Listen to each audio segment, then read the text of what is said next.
Hi, this is BK Black Krishna from manforwars.com, where I'm promoting much needed polite patriotism to help nice ladies and gents teach kids, look, talk, and feel great, and locally discuss and share online info offline as nice, helpful, respectful people making better people and places to live. So check out manforwars.com for more on that. And on that, this video is called How Toronto Raptors Fans Saved Polite Canadians.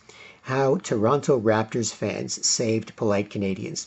Now, as I record this, Game 1 of the NBA Finals was yesterday on May 30th, 2019. The Toronto Raptors won Game 1. It was a great game. Pascal Siakam had a great game. Kawhi Leonard had a great game. Didn't score a lot, but when he was double-teamed, he pulled the ball back. He drew the defense further back towards him, opened up more passing lanes, got to his guys, and his guys made great plays on the Raptors to score. So Pascal had a great game. Kawhi had a pretty good game. And Kyle Lowry didn't score much, but had a great game organizing the offense, playing great defense, and dishing the ball. And it's a great time to be a Raptors fan. It's a fantastic time to be a Raptors fan. And so that game, Game 1 of the Finals, is a win, and it's great news. And the city's going crazy for the Raptors. There's a ton of pride in Toronto. There's 21 different Jurassic Parks all across Canada where people are getting together to watch the Raptors and cheer them on and connect around that. And another thing that Canadians can connect around is being nice, world-famous, polite Canadians. Straight, great at it. LGBTQ, whatever, can also be great at being a nice person who can show and get respect in the polite Canadian way, based typically on polite Euro manners and standards, and people can do this around the world. Because the reason you want to do that is then you can consistently empower each other when it comes to how you act, and then it makes it easier to talk, and you can consistently inform each other. So that's why it's so important. And in fairness to the Golden State Warriors, even though they're missing Kevin Durant, and people are saying, well, this is kind of like the old Warriors, they move the ball a bit more. That's also not just 30 points, but $30 million worth of player that they're paying Kevin Durant, who's currently injured. So if he wasn't there and they had the old Warriors, they would spend that $30 million they're paying Kevin Durant on other players to supplement the Steph, Clay, and Dre Warriors. And so it would be a different team around those three mainstays to sort of battle against. So it sucks that he's injured, but hey, it happens. When Golden State won their first title, Kyrie Irving and Kevin Love were injured. LeBron James co-stars in the 2015 NBA Finals, and LeBron muscled through with a much less worthy supporting cast to lose to the Warriors, and I think it was 6 games. So anyway, but it is what it is. Injuries happen in the game. You got to play the game as it is. And so go Raptors, and hopefully it's a great series, and hopefully the Raptors win. And the whole country of Canada and Raptors fans around the world, in America and other places, are happy about that and happy to see that happen. Now, with all this excitement around the Raptors, around the Toronto Raptors basketball team. And I'm a fan of the Toronto Raptors. I'm a huge Raptors fan.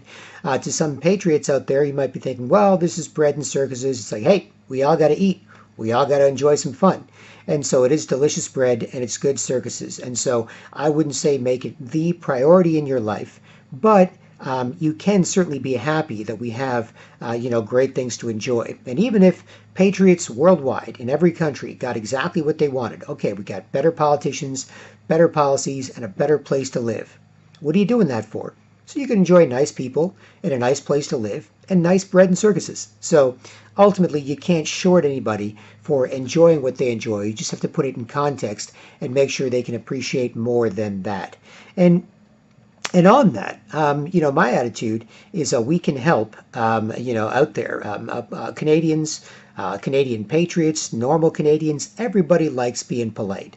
Now, a lot of times people don't act polite and don't act nice enough to talk, and then you have to just act not polite more, because what else are you going to do with each other or to other people? And so that's causing some issues. But at manforwars.com, I've proven that even if people are not acting as polite as they normally would because of various brainwashing and whatnot, there is still a market for that. And I've documented that extensively on video. I know everywhere I go, I ignore people acting rude. It puts you in a good mood, just like hanging up on a rude telemarketer does, or it works for anybody. Even a rude dog barking at another dog is like, well, screw this. I'll just go play with a different dog or just go play with myself. And so ignoring people acting rude puts you in a good mood. A lot of times they don't mind it either for a variety of reasons. And it's the best thing to do to keep your self-respect, to not lose yours and then take anybody else's and be a mess for yourself or other people to deal with. So that's broadly speaking on why it's really important to be polite. And for Toronto Raptors fans out there and Canadian Raptors fans out there, if you can unite together around the Raptors' success and how well the team is doing, and something the media encourages you to sort of get excited about, so you all know when you look at each other and talk to each other about this, then hey, it's cool to. Hey, I mean, that's why not? That's what we should do, right? And so, nobody's going to look at you weird for talking about the Raptors. They're just going to get excited, like we're culturally supposed to. Canadians can also get excited around the idea of saving being polite Canadians who can mind their business, politely acknowledge each other to indicate they will, or look at and talk to each other comfortably about fun or serious stuff. And this is very, very important to make sure we have a fun future because we can deal with serious stuff and then get back to having fun. And on that note, I'm going to go through some notes to sort of explain how Toronto Raptors fans saved polite Canadians, because this is how it happened, if it does happen, and wouldn't that be great? And wouldn't that make for a better place to live with better people? And isn't that better than going to hell, which seems to be the opposite of that? So I'll tell you what I did. On Thursday, May 30th, 2019, from around 5:30 p.m. to 7 p.m., I myself, BK Black Krishna for manforwars.com, I sat just outside the 11 restaurant, which is just outside Jurassic Park. And Jurassic Park is the Toronto Raptors outside fan cheering area where they let in a few thousand people and they go there to watch the game on a big screen and bond and celebrate with each other. And with the success of the Raptors this year, those celebrations are going on outside of Jurassic Park, the area that's sort of fenced off to make sure it doesn't get too crowded and people might get injured or whatever. There's still Raptors fans celebrating outside of there and across the city of Toronto, across the greater Toronto area, across Canada, and in some cases around the world. And so I was sitting outside there, and I had my 17-inch laptop and my webcam, plus a little handheld camera, and I was basically filming myself in public, filming myself from 5:30 to 7 p.m. The game didn't start till 9. I was going to miss the damn game. But from around 5:30 p.m. to 7 p.m., I was filming myself as a polite, patriotic Canadian, quietly and politely listening to, with my big headphones, a Joe Rogan Experience podcast, number 1286, with comedian Anthony Jeselnik. And I had a toque, sunglasses on, and otherwise I had a short sleeve shirt, a vest, some thin kind of wearable mod robes pants, and I was just sitting there on a little benchish area outside this 11 restaurant in a common area near a mall and near Jurassic Park, and there was people going back and forth around me, and I was just filming myself as a nice, quiet, polite Canadian enjoying a podcast, minding my business. And that's it. That's basically what I was doing. I wasn't bothering people. I didn't want to be bothered by people. I didn't want to mess with anybody's good time. I didn't want anybody to mess with my good time. I was just a polite Canadian filming myself. Just set up the laptop there, set up there, headphones on, chilling. Occasionally held up a little camera for 10 minutes or so or whatever to film myself and other people around or whatever. Now, you might be like, well, why'd you do that? Don't you have anything better to do? And it's like, well, without the resources necessary or the people necessary on this issue, no, I don't. But I can consistently prove, what's happening, how people feel, and what could work if Toronto Raptors fans and others want to save polite Canadians. So it's a better place to live with better people to enjoy it with, right? And so I was filming myself, and not just a close-up shot. I was filming my head in a corner of the screen and people around me who are coming and going or hanging out or whatever before the Raptors game. And you might say, why? And what I was showing, and I've shown this pretty extensively, filming consistently since January of 2017, as it's been getting worse and worse and worse, I was consistently showing how polite Canadians are being turned into zombies who attack polite Canadians. They see some nice, happy, good-looking person who can talk or whatever, minding their business or enjoying themselves with others, and they attack, and they get worked up, and they force you to put up with them, and they'll keep attacking, and they'll do that until you do it back. And then when you do it back, then you don't respect each other, and it's hard to do anything with each other when you're forcing people to put up with you, or they're forcing you to put up with them, and then you do it back as fashionably you're supposed to. Then you can't, can't really respect each other. You can't trust each other. It's hard to look at, talk to each other comfortably, and are you really taking each other seriously when you do? So then you turn into zombies who go looking for other nice, polite Canadians to attack and turn into zombies. And polite Canadians, world-famous, nice, polite Canadians, are being turned into rude, sketchy, anti-free speech zombies that attack any nice, polite Canadians out there and try and turn them into zombies. And so that's basically what I was doing. And I have about an hour and a half on video, and you can see it yourself. You can see some cases more extreme than others as this process goes on. But you can see people getting worked up and moving really fast, and then kind of running towards you or running near you or running by you, trying to force you to look at them or put up with them or see them get all worked up and sketchy and rude and sketchy and spaz out and play with their hair or look at their body and look at them running quickly, look at them, they get super excited to attack a nice, polite, patriotic, happy Canadian man like myself, who's quietly and politely listening to a Joe Rogan Experience podcast, number 1286 with Anthony Jeselnik, and minding his own business, not bothering anybody, not paying attention to anybody, really, not, getting involved, just minding his business, doing nothing else. And you can see the waves and waves and waves of attacks by people. And so I filmed that. And I have that, in the background, right? And it's men, it's women, it's increasingly children doing that, who get worked up and force you to put up with them. And that's creating anti-polite Canadians, anti-free speech zombies, Antifa-style commie zombies who make it hard for anybody to do anything else except for act like a zombie who's bothering people, worked up, and force people to put up with you. Because if you aren't, you'll be attacked by 1 or 2 or 20 or them working together to make sure they can turn you into a zombie, right? So that's what I was doing. And I've got the raw video up on my censored YouTube channel and my, who knows if it's censored or not, BitChute channel.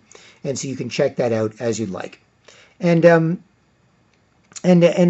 did that to sort of show people, what's happening, right?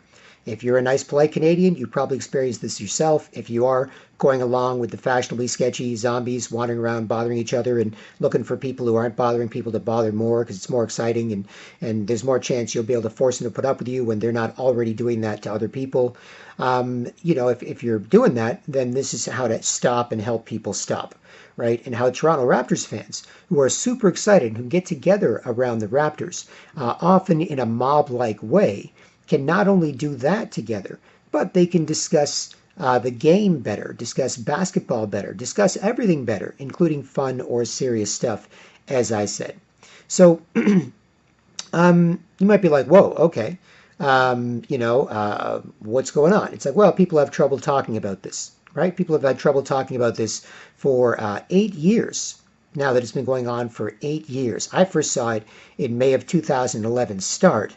And now, 8 years later, in May of 2019, I can say that people have had trouble talking about this for 8 years. It used to be before 8 years ago, you'd almost never see it in Canada. You'd almost never see some rude, sketchy person worked up bothering people who either couldn't explain why or would get embarrassed and argue and lie and wouldn't admit it and just get into a fight with you for no reason, passive aggressive bully type stuff, nothing better to do with their time than bother people. Used to very rarely see that. Used to see that maybe once every few months or once a year. Even in a big city like Toronto, you'd hardly see that. And if you did, it was typically some poor mentally ill or schizophrenic or drug addict homeless person who couldn't hang out with the other homeless people. It was like, hey, I'm Sketchy Joe. I'm Sketchy Joe. How you doing? Put up with me. And other homeless people were like, oh, Sketchy Joe, you got to stop. You got to go. So, oh, okay, I'll see you later. And just goes up the street and wanders around, forcing everyone else to see him look sketchy. Right? That was very rare, and polite Canadians did what polite Canadians always did. You just politely ignored it, moved out of the way, looked away, and they spazzed out near you, and they kept going to bother somebody else, and then you ignored it, hope it doesn't happen. But ignoring people acting rude puts you in a good mood, like you hope you don't step on gum. But if there is some gum on the ground, and you notice you just didn't step on it, you're like, well, I feel better. Do I wish gum was there, that I might step in it? No. But if I know that I avoided something that was unpleasant, then I'm a little happier for it, right? And so you used to see it, once in a while, every few months, even in a big city like Toronto, Canada. You used to only see it every few months or a few times a year in downtown Toronto. I know I've lived in Toronto virtually my whole life, except for a year in Ottawa. And so it used to be very, very rare to run into people doing that, and you always knew to ignore them, because you didn't want to get mixed up with somebody who had nothing better to do except for bother strangers. Who knows how much they want to bother you, how long they want to bother you, if they want to bother you, what else they're going to bother you with, either how they're acting or what they're saying. Are they going to argue with you? Are they going to blame you? Are they going to say, what are you talking about? I'm not doing anything. You're being a jerk. You're being not nice to me. Hey, everybody. So either a rude, sketchy, crazy homeless person or some bitchy, ugly old woman who's got nothing better to do with her time except for make a big fuss, not attractive enough to get attention in any other way, resents other people who can get attention and be attractive, just wants to cause a scene, cause a stink, with somebody, and then wants to blame that person and accuse them and say, well, I'm just a little old lady, you're being mean, hey, everybody, he's being mean, hey, officer, they're being mean, whatever, right? So it used to be very, very rare, very, very rare. And so that's typically the only people you'd see. And the rest of the people, people who are, say, on the fence, mentally ill, homeless people who are on the fence or whatever, or whoever, is sort of antisocial on the fence, they were typically chilled out by polite Canadians. Polite Canadians typically chilled them out. So if rude, sketchy person gets on the subway, hey, rude, sketchy person, yeah, let me play with my hair, I'm wiping my nose, I'm acting weird near you, put up with me. Polite Canadians would just look away, look at your newspaper, get a little quiet, awkward, uncomfortable. They're making everybody quiet, awkward, uncomfortable. You just look away, look at your newspaper, avoid making eye contact, avoid engaging with them, and they would typically chill out. And hey, sketchy person on the subway, sketchy person on the subway. And Canadians be like, look away, look at your phone, look at your newspaper. Sketchy person, anybody sketchy person bothering people, getting to put up with it, look at it, or get into some argument with you? No? Okay. And they just chill out. And they'd enjoy the subway ride. Right?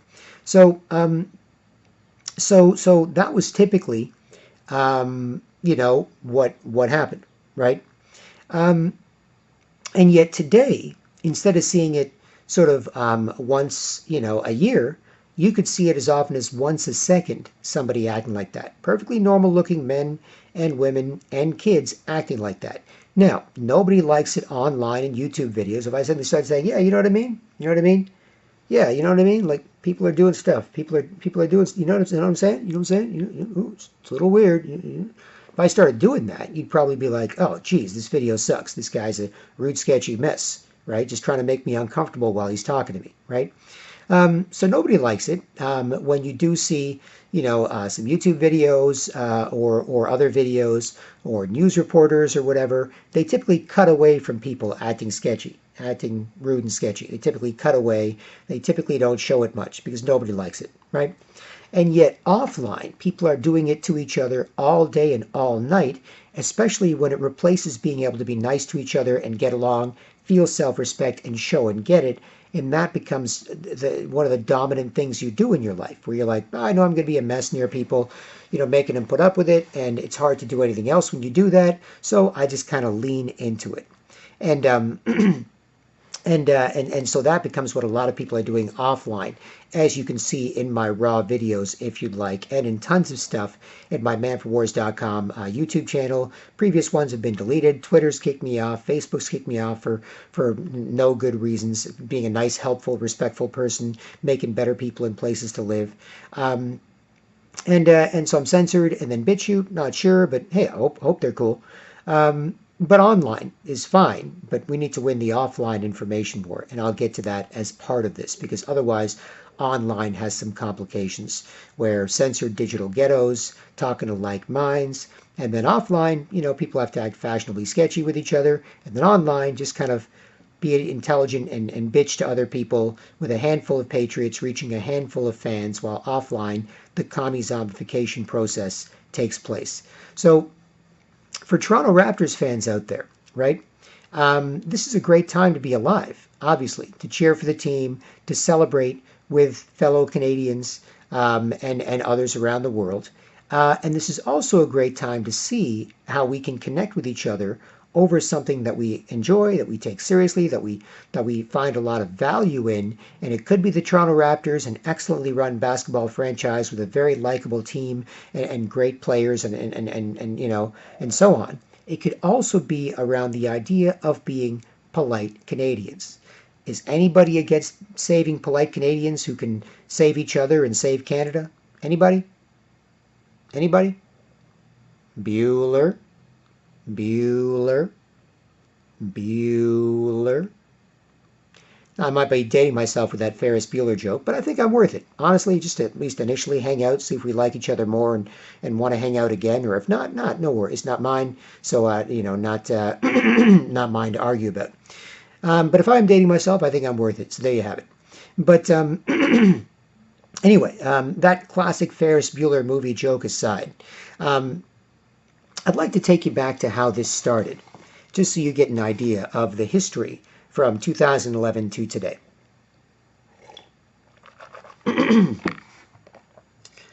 So, my personal history with this, and it's gotten sort of crazier and crazier since. And maybe I've gotten crazier to keep up, but I'm still cool and still somebody who shows and gets respect with people that want to, or just mostly ignores or barely does anything with people that don't respect me. So I keep my self-respect, and I'm in a position to avoid taking others and to help other people have it. And it's an acceptable and even appreciable quality, because when I head out there into the mean streets of Toronto, Canada, and I move like that, there's a lot of people that are really happy to be ignored by a nice, polite Canadian man like myself, or happy they know it's safe to be nice to each other. They can clearly see that I'm avoiding people acting rude, and I'm not acting rude, so it's worth rolling the dice and being nice to me and getting somebody who's nice to them back. So it's still an acceptable and even appreciable quality in Toronto and in, I assume, the rest of Canada. Even just yesterday, just leaving the hour and a half at the Raptors game outside of Jurassic Park on May 30th, 2019, before the game started. I packed up my laptop, my cameras. I was walking by. I was avoiding some people acting rude, and there was a couple of cops. It was a big buff brown dude and a big buff white dude. Just two cops standing side by side, and they weren't worked up and trying to force me to put up with them. Right? So I held this thing and this thing here to avoid it, and I put them down, and I saw the cops looking at me like I was cool, and so I looked at them like they were cool. And when you don't get worked up and force people to put up with you, you can read people's body language, and you can read their face and their facial expressions. So if they've got a serious look, you can read that easy. If they've got a haunted look, you can read that easy. They've got a curious look, you can read that easy. They got a happy look, you can read that easy. They've got an angry look, you can read people easily, and you can adjust yourself accordingly. And you can be nicer to nice people because you can read how they feel as opposed to forcing them to put up with you or being forced to put up with them. So as I'm leaving, the Jurassic Park area yesterday around 7:15 p.m. to head home, grab a snack, and watch the pregame and the game and upload some videos and do some stuff. I saw these guys and they were just there and they noticed me and I'm avoiding this person, that person, these people worked up bothering people or whatever. And, oh, rude, sketchy person. That's nothing. Just keep your self-respect. Don't bother anybody. They can't help it. It's okay. Right? Nothing. It's okay. Typically don't say anything, or if I say something, typically, that, unless I want to say more. And on this issue, I can sort of say whatever I want within some reason. Sometimes I can be unreasonable because it's something that people hate so much, and yet it's something they have so much trouble talking about. Making it hard to talk, ironically, is something they have incredible trouble talking about. This is best-in-class New World Order brainwashing, probably the best brainwashing in history, because this is the most recent point in history. So as I'm leaving, and I've got my backpack on, and I'm heading up north, on York Street. I'm heading north on York Street. There's two cops that are part of a bunch of cops and cop cars there, making sure everybody at and near Jurassic Park is cool. I looked at these two guys, and they sized me up, and they're like, okay. A little smile in their face, and they were cool, and they're looking at me, but they had sort of a curious look on their face. And I just said to them, and I had my manforwars.com sign, manforwars.com, and then relax, and it's got a man holding up a woman, guy's shirtless, and the girl's in a little sort of short top or bellyless top and tight short shorts, and she's like being held up by the guy. In fact, I'll show it to you.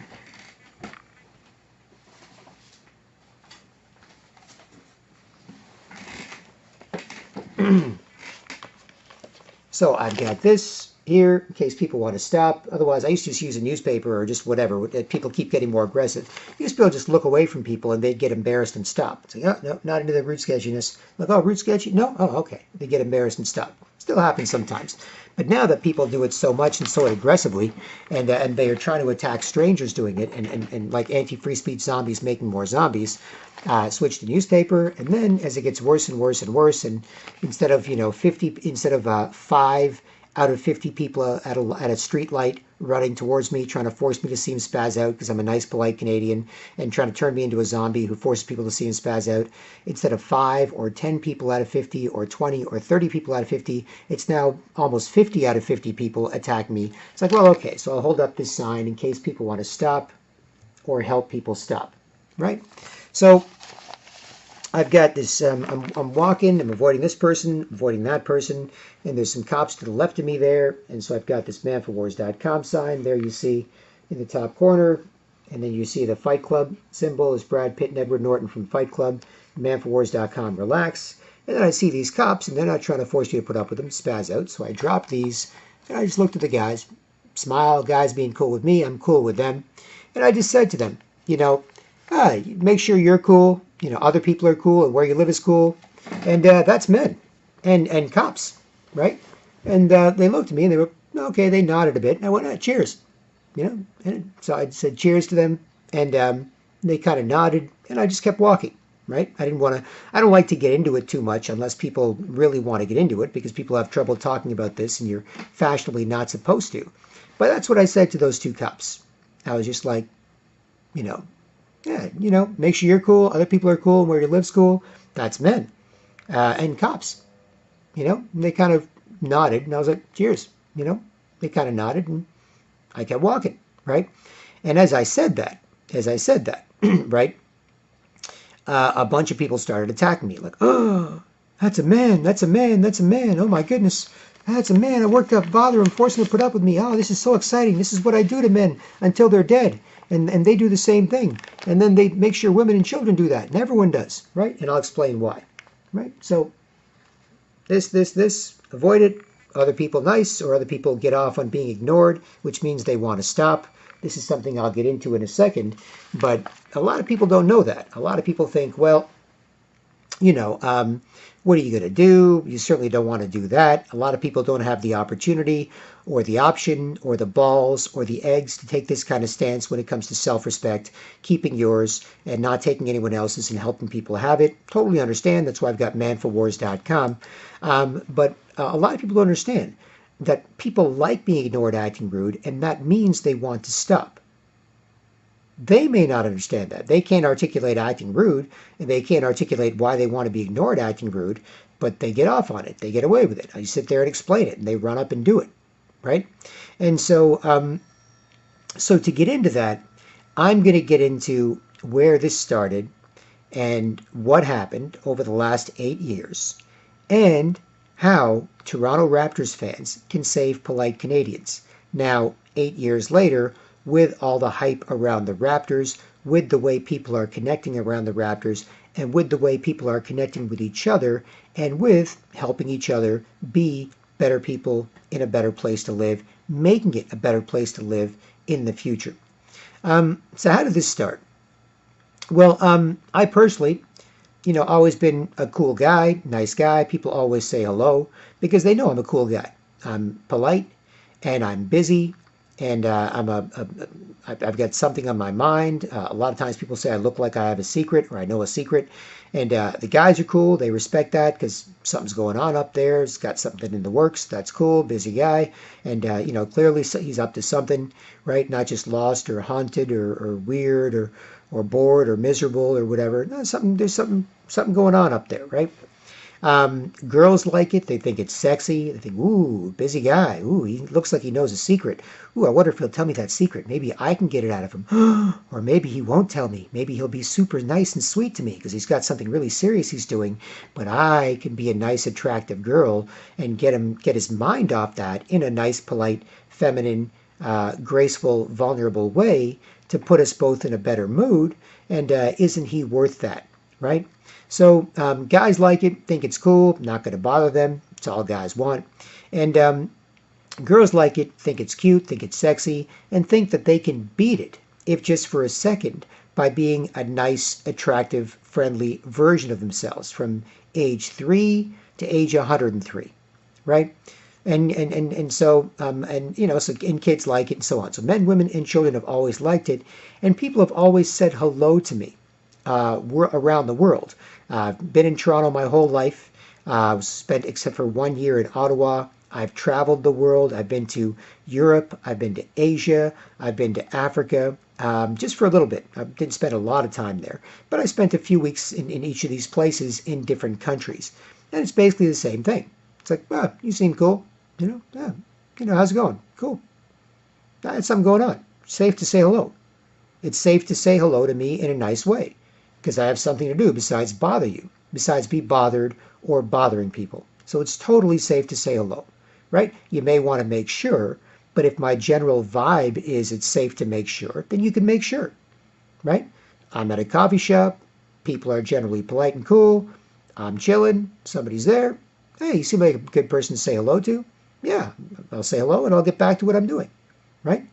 Girls, can do the same. Or you seem like a guy who's good to flirt with. But yeah, I'll check you out and I'll get back to what I'm doing, right? She's like, okay, cool. Right? I'll be cute near you and I'll get back to what I'm doing. I'm like, great, no problem. That's what the birds do. They're cute and then they fly off. Fair enough, right? So that's been my experience for my entire life.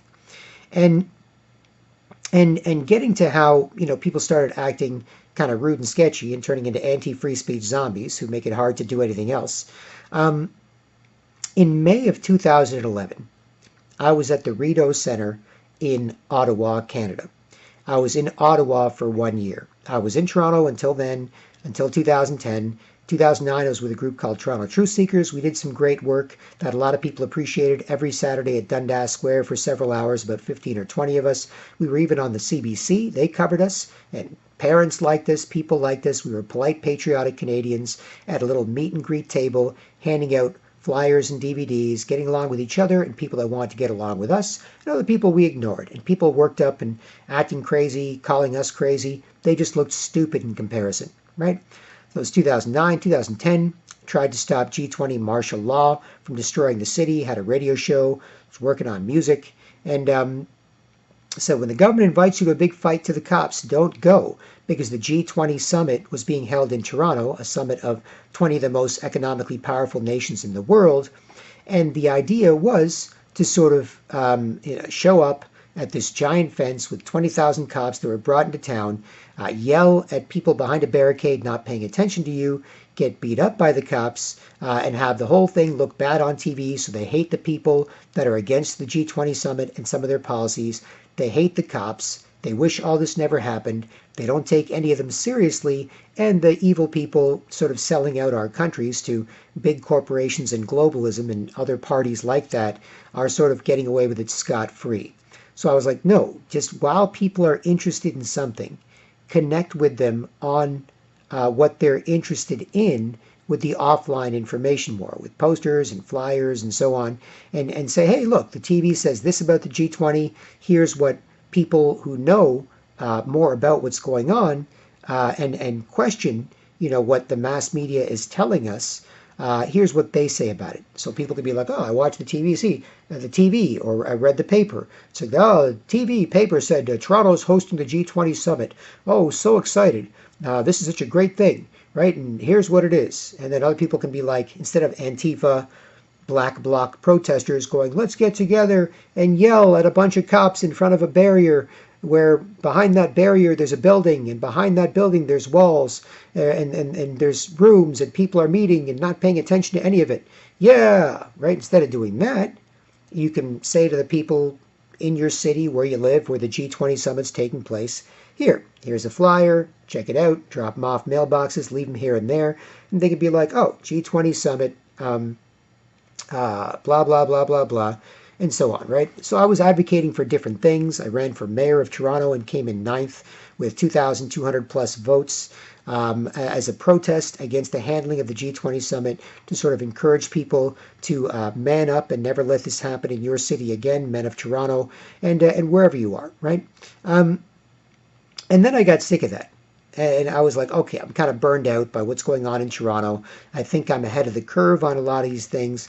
And, I don't want people, feeling bad because they're not interested in any of this stuff, or feeling bad because they are interested in this stuff and they don't like the fact that I'm pushing more than they want to be pushed, or my ideas are probably right, but they don't want to talk about them, or they don't want this, or they want to kind of, go along to get along and so on. And I don't want to fight with anybody. But if we are seriously, taking on people that, don't have our best interests at heart and yet have the power to affect our lives and our futures, then I'd like to sort of put the best ideas out there and discuss them with everybody and get everybody's, and then roll with the best ones. And when I found that some of my ideas were the best ones, and yet a lot of times people didn't want to roll with them, that caused me to be a bit frustrated, maybe a bit more irritable than I should be at times, because I'm certainly not perfect. But otherwise a good guy, and I thought, all right, you know what? I'm going to get out of Toronto for a year. I'm going to go to Ottawa. I'm going to get a job. I've always liked Ottawa. I had lots of friends there, visited there many times. It's a small town feel with big city amenities at only 1 million people. And I always had a great time there. Now, part of it was the great friends I had, but also part of it was I really liked the city and the vibe of the city. So I left Toronto in 2010, and I went to Ottawa for a year in 2011. And in Ottawa, I was shooting baskets sort of in the mornings, and it's great. It's great. It gets you in great shape, gets you ripped, your shoulders get all big from all the overhead motion. And this will get back to the rude sketchiness, because this is where I first saw it happening. I I go to the Rideau Center in Ottawa, and at the Rideau Center in Ottawa, the Rideau Center is a mall in Ottawa. I go there to buy new basketball shoes. Got a job working, managing a place, a high-end store, and as part of my sales and managerial experience. And so I go to the Rideau Center Mall in Ottawa, and I notice there's a girl walking a little faster than normal girl walk, right? She's just shuffling along a little faster than normal. And I'm like, this is a little weird. And I've always been sensitive to guys, cool with guys, sensitive to girls, kids, always been somebody who's been good for other men and good for women and children, which is why I've got a healthy ego, why I've not just confirmed that as a legend in my own mind, but as somebody who's interacted with a lot of people formally and now more than ever informally, and always felt respected for the way I came out in those interactions. So, and so it's cool. So guys respect the fact that I'm good at being a man with other men. Girls respect the fact that I'm good at being a man with women. And that involves the double standard, confident masculine strength, meeting and confirming the same, guys straight up cool with each other, and then confident masculine strength with the double standard, making a safe space for feminine and vulnerability. Feminine and child, but especially feminine vulnerability, right? Really young boys can have a bit of that going on, or babies or whatever, but once boys are a little older, they sort of become smaller versions of guys, right? But it's always been safe to be nice and friendly with a man who's good at being a man, right? And as part of the trade-off for that, you can't be gender equal, like we're all the same, messed up girl, you know how it is, blah, blah, blah, men suck, blah, blah, blah, yeah, I'm all worked up, right? You're not gender equal or gender neutral, you're gender responsible. You're responsible for being a big, strong man with other big, strong guys, making sure you feel cool, making sure you don't bust each other's balls in a negative way, in a fun way, in a fun, humorous way, it's different. But in a negative, bitchy way, you make sure you don't do that. And as a gender responsible man, you're not only straight up cool with guys, you can be straight up cool with girls, or you can be a nicer man who deserves a nicer woman. And just like a nicer woman deserves a nicer man, so you're not, doing the exact same thing. If me and a bunch of Rottweiler guys are at a house party, we're just getting drunk and yelling at each other about something stupid, and then a girl comes over, I'm one of the guys who chills out more for the girl, chills the other guys out more for the girl, and takes the edge off our conversation for the girl. But the girl comes over, oh, what are you guys talking about, right? We're not just like, we're talking about this. No, it's a bunch of Rottweilers, and a cute little poodle wandered over, and she's a nice poodle being a nice poodle with us Rottweilers, so we'll take the edge off our Rottweilerness and be nice to the nice poodle girl, right? And so I've been kind of that guy. So as part of being gender responsible, I'm very attuned to guys being cool or their body language and what's on their face and reading their expressions and so on, and girls and kids. And I'm responsible for making sure I'm cool, other people are cool, and where I am, say a party or work or wherever, or where I live, say a city or a province or state or country, is cool, right? That's just part of the package, right? For being a cool guy. You either do that or you do the opposite. Right? You make sure no one's cool, where you live sucks, and you have no respect for it. Or you make sure you're cool, others are cool, and where you live's cool, and you get respect for it. That's how you get respect for it. That's how you feel happy. If you look at anybody you've ever admired in history, from favorite artists singing about that, like Bob Marley with Could You Be Loved and Be Loved, or Coldplay with Let's Talk, but I feel like they talking in a rude, sketchy language I don't speak, and they talking it to me, with Coldplay and a lot of their stuff, or with guys like Tupac, or anybody, or Bruce Springsteen. You can't start a fire, worrying about your little world falling apart. This gun's for hire, even if we're just dancing in the dark. Bum bum bum bum bum. That's like, all right, look. Even if we're just, informally or casually as a man and a woman hanging out and maybe fooling around or having sex or whatever, even if that's the case, I still got to be a man with a woman, making sure you're not worried about the world or your little world, what's going on in your little world falling apart. I got to help take care of that, right? And so artists, intellectuals, religious figures, political leaders, anybody you've ever respected has made sure they were cool, others were cool, and where they live was cool in some way. It's been they've expressed it when it comes to how they carry themselves, or some of what they've said, some of the work they've produced. Maybe it's not the only thing that they talk about, obviously, but it is something they talk about, and it is something that they were respected for. And for men today especially, and everybody else to some degree, but especially men, anybody old enough to babysit should make sure you're cool, others are cool, and where you are is cool, right? But especially for men today, that's how you get respect. And so you can be like everybody you've ever respected if you understand that. If you understand how important that is to manifest. Or you could go along with people not respecting each other, never show or get it, and turn into zombies, right? And that's why this video is called How Toronto Raptors Fans Save Polite Canadians, because this is partly how they did it. So I take you on that little journey to explain my actions in May of 2011 at the Rideau Centre in Ottawa, there to buy basketball shoes. So I wanted to do at the mall as a nice, polite Canadian. So I'm walking through the mall, a bunch of people around, and I noticed to my right, just noticed out of my periphery, this chubby, cute little brunette girl, right? She was chubby, cute little girl, height 5'2", 5'3", whatever, and she's cute, and thick, cute in her own way.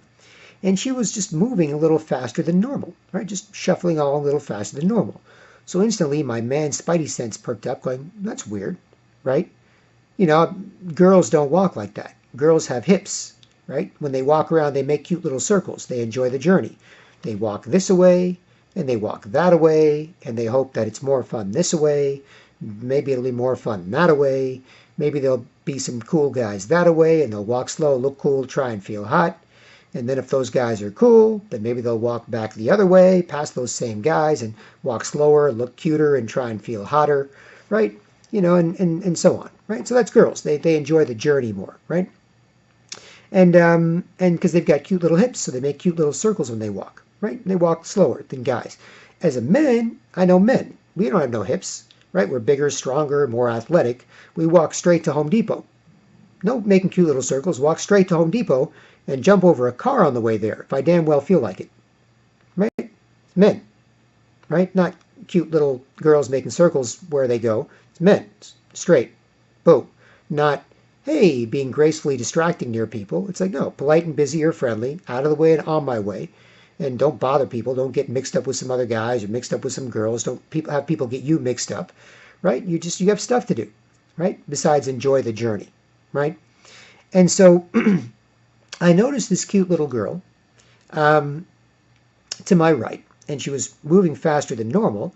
And so I just tried to figure out what was going on, right? So I looked over there for a few seconds, and then I noticed behind her there was a dude who was a little bit bigger than average size. She's an average size girl, 5'2", 5'3", chubby, cute, 120 pounds or whatever, brunette. And then I noticed a guy behind her, about 15 feet behind her or whatever, and he was moving a little faster than normal with his head down a little bit, right? So she didn't seem to be having a good time, right? And this guy seemed to be kind of moving at her kind of shuffling faster than normal pace, and her head was down, her body language was weird, his head was down, his body language was weird. And so I watched this for a few seconds. And this dude was maybe 6 foot tall, 190 pounds, 180, 190 pounds. A little bit bigger than average, but not huge. And me, I'm personally average height, average weight, average build. I'm 5'10", 165 pounds, right? So I'm sort of exactly average, right? Bit athletic, longer arms and legs, big balls. But otherwise, I'm an average guy, right? Slightly quicker intelligence, but I'm just an average guy. Physically, I'm an average guy, right? I do work out. Sometimes I work out more and I'm better shape. Work out less. I'm in not as great shape, but I'm an average guy, right? But that's neither here nor there. It's a man, it's a woman. If they were relaxing, if this was a cute girl trying to distract a cool, polite, and busier, friendly man by being gracefully distracting, then she would have been relaxed, and he would have been relaxed, and it would have been none of my damn business, nor anyone else's, right? So this is a different situation than, some busy high school kids at, Canada's Wonderland amusement park, talking about baseball. Oh, the Blue Jays this, the Blue Jays that, the Blue Jays this, the Blue Jays that. And then some mature enough high school girls going, what you want to do? I don't know. Hey, we're wearing short shorts. Let's walk near those boys over there talking about baseball. I bet we can beat that. Yeah, you're probably right. And the girls walk near the boys with their cute little short shorts. And the boys kind of get distracted. Like, baseball this, baseball, holy, whoa, check that out. if the girls are relaxed and they're being polite and gracefully distracting, and the guys are relaxed and they're being polite and noticing, not looking, staring, freaking out, creeping them out, but just noticing, damn, I should be respectful of this little, cute girl show. And the cute girl should be like, hee hee, I should be a cute girl for some nice boys, right? That's different. In this case, she was shuffling along faster than normal. And he was kind of shuffling along. They both had their heads down. So I looked at this for about 20, 30 seconds because I don't want to bother anybody. I don't want to bother anybody, feel like crap, make anybody feel like crap for no reason. You feel like crap, right? Bothering people. That's why a lot of people feel like crap, right? And then they're bothered and bothering people. And because they bother people, they can't talk about what's bothering them. So they're always bothered and bothering people, right? And this is the sort of origins of how that happened and why Toronto Raptors fans can save polite Canadians and how they save polite Canadians. And this video and these efforts are part of that process. So I looked at it to make sure I wasn't bothering anybody. And I looked over and I was like, okay, it doesn't seem like she's having a good time. Doesn't seem like he's having a good time. So, meh. I'll just walk over in May of 2011 at the Rideau Centre in Ottawa, a big mall, the biggest mall in Ottawa, the capital of Canada. And I just walked over to him. And, and I was like, hey, man. And he goes, oh, what's going on? I was like, hey, can I talk to you for a sec? And he goes, oh, sure, right? And so, I just engaged him. And the girl just kept going, right? And the guy just looked at me. He goes, yeah, what's up, right? And I was like, yeah, man, see that cute girl there? Like, yeah, she's a cute girl. You seem like a cool guy. So why don't you guys just let each other have a good day? Like, that's all I said. And I was kind of off to the side and quiet about it. I didn't want to bother him. I didn't want to embarrass him. I didn't want to make a big stink. Hey, everybody, this is not good. I was like, this is just silly. This is just silly, right? So, I didn't want to make a big deal out of it. I thought it was just stupid. There's just some stupidness going on nearby, right? The type of stupidness like a drunk on a dance floor. There's a drunk guy on a dance floor. Hey, drunk guy, dance floor. Hey, scaring the girls on the dance floor or whatever. He's just too drunk, swaying, doesn't know what he's doing. He's being stupid, silly, or whatever. You don't just let him do that and, kill the party. You don't let the girls get together with, ew looks in their faces and whisper to each other in a circle and leave, all go to the bathroom or whatever, or just, not feel like being a part of the party, a big part of the party, the hot girls on the dance floor. You just go over to the guy and you're like, hey, man, hey, man, you got, hey, what's going on, buddy? Drunk on the dance floor. Hey, there's another guy coming to talk to me. It was, yeah. There's some girls here. Hey, man, you chill out a bit, let the girls, cool. And hopefully that's cool, right? Hopefully that's cool. And the guy, oh, okay, sorry, man. I just had a lot to drink. Yeah, no, it's totally cool, man. We love having you here at the party. You're doing a great job, dancing. You just got to be a little careful. You can't bump into people. You can't, bad enough you bump into guys and you piss each other off. You mess each other up. You bump into these little girls. She's wearing, flip-flops and a sundress that weighs less than a Tic Tac. And she's, protecting her little naughty bits with basically a napkin. Like, you don't just bump into them. You know what I mean? And so, but hopefully he's cool, right? And if he's not cool, if he's like, hey, what are you talking about, man? Who are you telling what to do? It's like, then you got to, like, look, man, you got to, just go straight up and, pick a fight with him in that sense and, man up and say blah, blah, blah. Or you got to be like, hey, man, you know about a good sandwich? I know about a good sandwich. I bet you don't know a good sandwich. I haven't had a good sandwich in a long time, and I bet you can't tell me what a good sandwich is. And the drunk guy's like, oh, yeah, I bet you I can.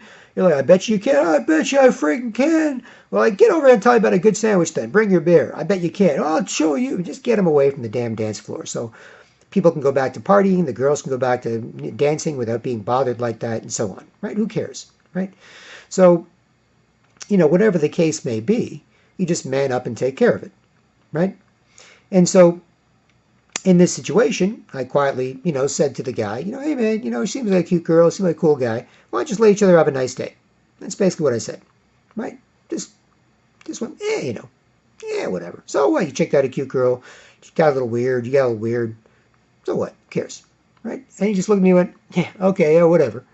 He just looked and laughed, like, whatever. And that was it, right? And so he left, I left, that was it. Didn't have no more business with him, so no need to start no business or bad business. He didn't have no more business with me. That was it. Done, right? So that was in May of 2011 in Ottawa, right? Now, at that time, around that time, and it picked up more and faster, especially in the summer, especially in nicer weather. In cold weather in Canada, it's often very cold. Canadian cold weather is no joke. It's some of the coldest weather in the world. So a lot of times people don't like going out, or if they were out, they like coming in. They stay home, they Netflix and chill, they whatever. Like they don't want to go out as much, right? But as a reaction to that, in the nice weather, in the spring and in the summer, it's like a boomerang effect where people just hit the streets like crazy. And like, I couldn't go out for, 6 months. It was cold, it was rainy, it was this, it was that, long winter, cold winter, whatever, whatever. Now in the summer, in the spring and summer, meow, I want to be out all the time, right? So if people are acting nice with each other all the time in the nice weather, then that can be reinforced. It's so great to be out. Hey, how's it going? Good. Nice day, isn't it? Sure is. Have a good one, eh? You too, Then that becomes super normal. If people are acting not nice with each other, rude, sketchy, put up with me. Oh, rude, sketchy, put up with me. Oh, rude, sketchy, put up with me. Well, all we do is bother people like zombies, trying to make more zombies, acting rude and sketchy. Then that gets a lot worse, right? So the phenomena I saw happening in May of 2011 started getting worse and worse and worse, faster and faster in May and June and July and August in Ottawa, Canada. And so this guy, with this girl was one thing, but I saw guys start to sort of walk closer to each other, just move closer to each other for no good reason. Not to ask somebody a question, not to be like, hey, can I talk to you or whatever, not to even say hello, really, just to sort of move closer. Now, I know as a guy, and I explained this to guys there and the cops in Ottawa there, I was like, this is the first time in history this has happened without somebody doing it to ask you a question and formally engage with you. There's no reason for guys to move closer to each other, like closer than normal, not like give each other some space and cool and keep it moving. But there's no reason unless you're trying to communicate with somebody or you're trying to rob somebody. Right? That's the only reason you would kind of be sheepish and move closer to a guy. Sheepish, move closer to a guy, right? Like either you're, cool, hey man, what's up? Hey man, can I talk to you for a second? Yeah, what's up? Listen, do you know where Tim Hortons is? I'm looking for a coffee. Oh, sure, man. There's one just over there, just around the corner, up that street. Oh, thanks, man. Yeah, have a good day. Cheers, cheers. Fine. That's why you'd move closer to that's why guys would move closer to each other, right? Otherwise, there's no reason for it. Or back in the old days, like 200 years ago, say in the Wild West, you'd have some guy, sheepish, sideways, just moving close to you, stab you in the stomach, stab you in the stomach, bend over, grabs your wallet out of your back pocket and runs away, right? So they don't do that unless they're trying to communicate with you about something or they're trying to rob you. There's no reason for guys to just move close to each other, right? And so that was weird, and I just avoided it, tried to keep avoiding it, avoid it, look away this, so-and-so that, move away this, move away that. And guys would just do that. They would just kind of, come close to you or sit close to you. I even went to the Ottawa police station once where there was a little Ottawa police lady behind a little hole in the window. And I wasn't making a complaint. I wasn't calling 911. It was just an information area. And I just said to her, on behalf of myself and everybody else, is it cool if people just, sit near you, come too close to you? I'm in a big park, lots of space, and somebody just sits right beside me, and she's like, well, just move. Why don't you just move? And I'm like, I can move, but can you just do this to people? And she goes, you just have to move. And I was like, ugh, there's got to be some sort of nuisance or fine or harassment. There's got to be some sort of, bylaw, against this. I'm not saying the guy someone go to jail for it, but should you be warned or fined, if you do that? Or can you just hang out near people? Can you just go near people?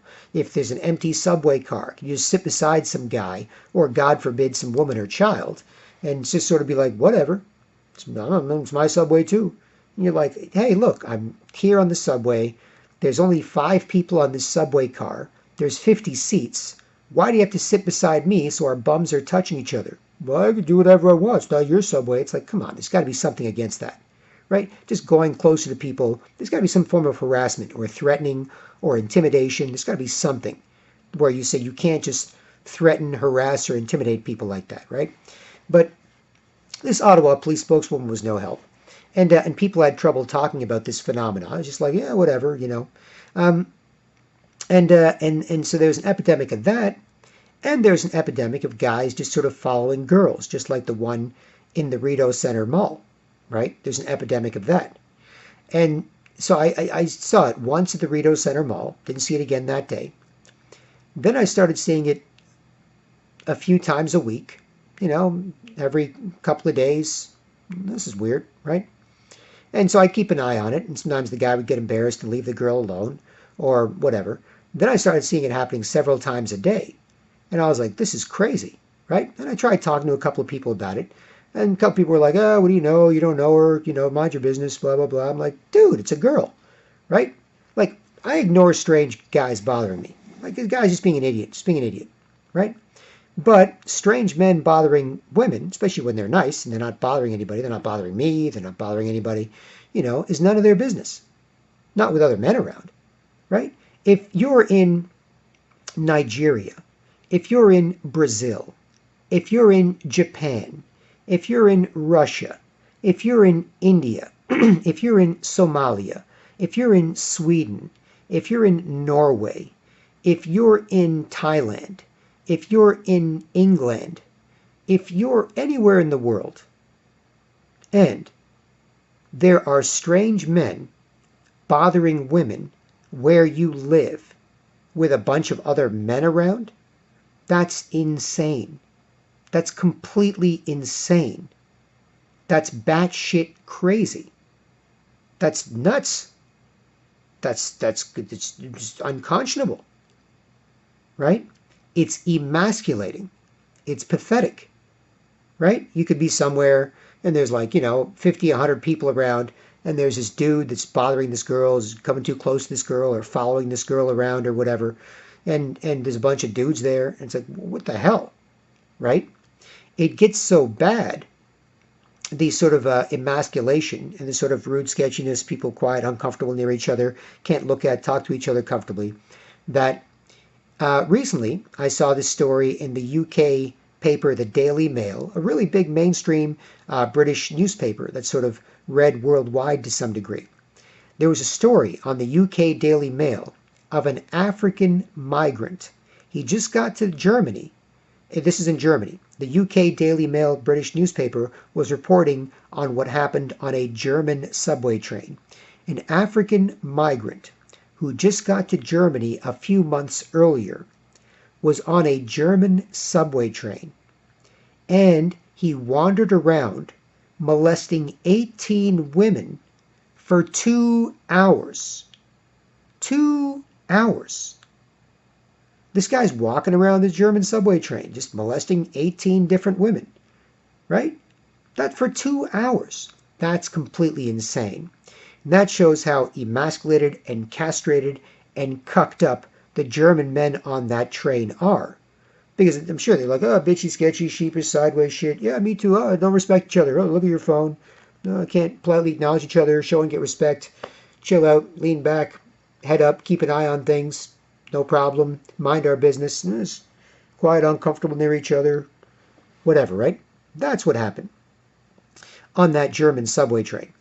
And much like my filming myself at yesterday on May 30th, 2019, outside of Jurassic Park before the Raptors NBA Finals Game 1, much like that, I was filming myself vlogging inside the Eaton Centre Mall, the big mall in downtown Toronto. And I was there, I had my laptop, my webcam, and I was explaining what was going on, talking about what was going on, what to do about it, and so on, inside the Eaton Centre, laptop, filming myself as sort of a raw vlog, filming people running by, spazzing out, blah, blah, blah, explaining, well, this is what's going on, this is what to do about it. And a police officer, nice enough, cops and I are typically cool, mostly cool dudes. These days they're getting all cucked up too. But otherwise, mostly cool dudes. And when you have mostly cool dudes, mostly cool chicks, um, just got to make sure they're cool. Other people are cool. Where they live's cool. It's their job. It's cops after cops, men after men, women, then kids, so on, right?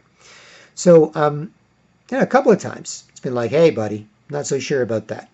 But that goes both ways. Like I've said that about them, this and that, checked them sometimes. They've said that with respect to me, checked me a couple of times, but most of the time it's fine, right? Interacting with each other has been by and large fine, right? Chance to show and get respect with another guy, cool, done. So I'm vlogging, and a police officer comes over, and he's cool, just checking, see what I'm up to. He goes, hey, well, what are you up to, right? And I'm like, oh, I'm just vlogging. And he goes, oh, what you vlogging about? Right? Just making sure I'm cool. It's definitely strange to be in a mall filming yourself vlogging about people spazzing out and bothering each other around you and what to do about it. But hey, it is what it is. I don't mind if he's got to ask that question. It's part of his job to sort of keep an eye on things and kind of casually or formally investigate, right? So he comes over. He goes, yeah, what are you doing? I'm like, oh, vlogging. And he goes, well, what are you vlogging? And I was like, oh, I'm promoting polite patriotism, right? So it helps make sure we're nice, polite ladies and gents who can communicate well and teach kids too, and talk great about fun or serious stuff, or whatever. And he goes, why are you doing that, right? And it was friendly conversation, at the Eaton Center Mall. And I said, well, officer, have you heard about what's happening when it comes to, migration problems, or problems with mass migration in Europe? And he goes, yep. He just said straight on, yep. He's probably one of those guys that, yep, he's a bit red-pilled. He knows what's going on. Maybe not get into it that much while in uniform on the job talking to me, but he understands that my concerns about that. And I was like, all right, great. So I told him about the 18, German women molested by an African migrant. And by the way, it's not racist. If this happened in Africa with a big, German man, I'm a German man, giant, blonde, blue-eyed German man, walking around a Nigerian train, an African train, molesting 18 women for 2 hours. I love black boobies. I love black bum-bums. I'll touch all your girls' black boobies and black bum-bums, and all you cucked up, lying, bitchy, sketchy, weak African men won't be able to do a thing. You won't even notice because you're so selfishly caught in your own feelings, Like if that happened, that sucked too. So it's sort of a universal principle. It doesn't matter. It could happen with a Japanese guy in Russia or a Russian guy in Brazil. It doesn't make a damn difference, right? And I said that to the cop. And I explained to him that story, right? And I said, so African migrant gets to Germany, molests 18 women for 2 hours on a German subway train, right?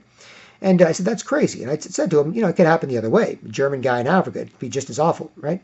And I said, but officer, if you were in civilian clothes, and, I was a civilian, right? And we were both on a Toronto subway train.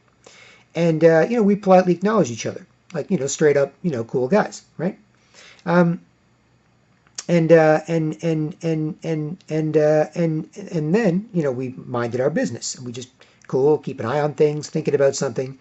If we noticed something like that happen, right, where there was this guy molesting one of our girls, a Canadian girl, on one of our Canadian natural resources, our most precious natural resource, if we can keep them that way, right? If they get all screwed up and everyone's all screwed up, then of course we're not all worth anything to each other, and you have to force people to put up with you instead of having something to share. You have to force people to put up with you as opposed to sharing something with someone, right? But if we keep them our precious Canadian natural resources, our girls, I said to him, if you and I, were on the subway and we respected each other, it was normal to in Toronto and Canada, then we might notice that. And I said, I might look at you, you might look at me, and say, hey, you see that? Yeah. Want to go over? Yeah, sure, let's go over. And we'd go over, you and I would go over. A couple other guys, if we normally respect each other, would see us. Be like, yeah, you going over? Yeah. Come with? Sure. Just kind of casually indicate. Then 3, 4, 5 of us would go over. We'd confront that guy. We'd stop it. We'd either have him arrested if it was too bad, or we'd make him sit on the other side of the train till he got off. And it was none of the damn girl's business, because it shouldn't be any of her business. Strange men bothering women where you live shouldn't be any of their business with other men around. It's ridiculous, right? So I explained that to him, and the officer was like, cool. well, hey, good luck. Keep it up. Just keep in mind, we've got a lot of people here. He gets into his cop, make sure you're cool thing. So, you might be saying some stuff that might make people a little alarmed about this, that, or the other, immigration or terror or whatever. And so, make sure you keep it down a little bit. We've got families here. And so, don't get too crazy and too excited. I was like, totally understand, officer. No problem. Just kept vlogging. But I was like, totally respect that. I absolutely will. And sometimes ignoring people acting rude can put you in a good mood, so that can make you louder than you should be because you're just in a better mood. You have more energy. You're like, oh, I avoided something stupid. Oh, I avoided something stupid. Oh, I avoided some stupid stuff. Oh, I avoided some stupid stuff. Oh, I avoided some unpleasant stuff. Oh, I feel better and better and better, right? So, you do need to check each other, right? And this is something that all guys should do. All guys should check each other, right? As I've said in a song that I've kind of worked on a bit, it's hard to be a man with no man around. Can't say calm down or stop being a clown. It's hard to be a man with no man around. Can't say calm down or stop being a clown, right? So anyway, flashing back in time to 2011. Rideau Center in Ottawa, saw that guy bothering that girl, saw guys moving close to each other, trying to get guys to look at him for no reason, saw guys following girls, right? Guy being an idiot with me, ignore it, who cares? Nothing, barely do anything, don't take him seriously, he's not taking himself or me seriously, nothing, who cares, right? Guys bothering girls, that drives me crazy. So I wanted to make the point that, all right, even if you're all cucked up, because I've been going on about guys being cucked up since 2005, 6 in different ways, 2003, in music, my radio show, just even before that, even when I was much younger, just, with other guys, like, hey, pick it up, no big deal, right? Just always been not horrible at it, not great at it, but not awful at it. So I've always been able to pick people up. And so, I was like, all right, so even if all the guys are cucked up in Ottawa, and they can't stop this, I'm going to go out there and you sort of have to do it if you're a man and, you don't want to be bad at it. You have to do something.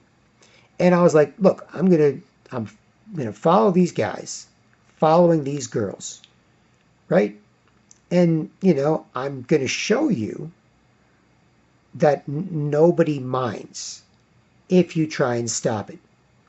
So I can do it inside at the Rideau Center in Ottawa. I can do it outside. I can do it at the market in Ottawa, which is a place that has a bunch of small businesses and shops and so on, right? And I can do it everywhere. I can do it anywhere. I am trying to save girls from strange guys bothering them, right? You got a problem with that? Anybody? Anybody? You guys got a problem with that? You girls got a problem with that? You kids got a problem with that? You security guards got a problem with that? You cops got a problem with that? You guys bothering girls got a problem with that? Does anybody have a problem with that? Nobody has a problem with that. This is great news. This is fantastic news. Nobody has a problem with that. Nobody. Nobody's had a problem with that for 8 years. Whenever I flex like that, if there's the opportunity. These days, hard because people broke each other, beat each other up, turn each other all into zombies, making more zombies, or making each other more zombie-like when they're not acting like zombies, which you'll still find a lot of too. There's just that desire to, right? Or at least to a bit of rude sketchiness until it becomes more rude sketchiness. And then when you have trouble doing anything else because you don't respect people, they don't respect you, then it becomes even more rude sketchiness, right? But nobody had a problem with that. That's what I was explaining. Right? I was explaining. Nobody has a problem with this. Right? You should do it. At least keep an eye on them. When that's happening near you, and there's some guy following some girl, right? For no reason, right? Just keep an eye. Just look at that. Like, oh my goodness, that's terrible. Right? Just look at it. Right? And then the guy will get embarrassed and he'll be like, oh my goodness, everyone's looking at me just bothering this girl, following her. Right? And I mean following. Like at the same pace, like on the same routes or whatever, right? And so just keep an eye on her. Just keep an eye on her. Like just it's like, oh, but keep an eye on her. Look, keep an eye on the situation, basically. And then the guy will get embarrassed and shuffle off, unless he's truly a psychopath or whatever, he's completely insane. Just get embarrassed and leave her alone, right? So I was making that point. So I followed a bunch of dudes, got in crazy good shape. I thought this is the worst thing that's ever happened in the world for just guys to randomly do this and do this to girls and do this to themselves and do this to everyone else, all cucked up, not feeling like they can do anything about it. Right? That was the worst thing in the world. And I still think it is the worst thing in the world, right, that's ever happened. And what it's led to, people being turned into zombies, right? So it's the worst thing that's ever happened in history, right? And so I made a big stink, followed guys. I've gotten really, really great shape, gotten, ripped, really, really amazing shape, great physical shape on the skinny side, sort of Tupac side, not massively yoked, but that type of shirtless, whoa. I remember even a friend's female roommate broke into the bathroom when I was showering at their place after I stayed over for a bit, and was like, hey, I'm in the shower. And she was just looking at my butt going, oh, I know, I'm sorry, right? And she was in a bit of one of those aggressiver chicks anyway, sort of a, nice girl, but in the sort of not like a delicate girl. She's more of an indelicate, nice girl. More of an up sort of punk chick. But anyway, so she did that and just checked out my ass. Oopsie, sorry about that, right? So I got in great shape, and I was following these dudes around, was filming some of it, and making a stink. And then, I realized, and I was thirsty, I was doing this for a few hours. I was trying to stop this before it got worse. Because I know that if it gets worse and worse and worse, we'd end up somewhere bad, right? End up somewhere bad. Plus, blowback's a bitch, right? The guys will be, you wonder why people suck? This is why people suck. It's like, men suck. Why? This. Women suck. Why? This. Right? No nice men around, no nice women around. That's why. It's not because the TV said women this or the TV said men that or whatever. It's because of this. It's because of how we're treating each other. That's why. Otherwise, the rest of that stuff you could just laugh at. Be like, yeah, the TV said this. Bah, honey, let me set you straight. Oh, I don't know. Listen, honey, I'm a man.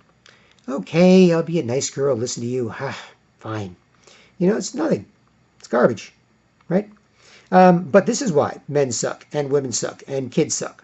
Because of this. Because we're not being nice and polite with each other, right? So anyway, following guys around, making a stink in Ottawa. A very small city, 1 million people, but you get to know everybody after just a few months. It's like everybody kind of sees everybody over and over again. And made a big stink that way.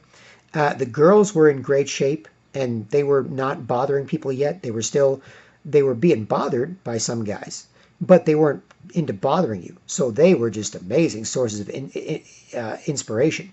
They were just like, you, dude, you try to save this. Few guys are acting stupid.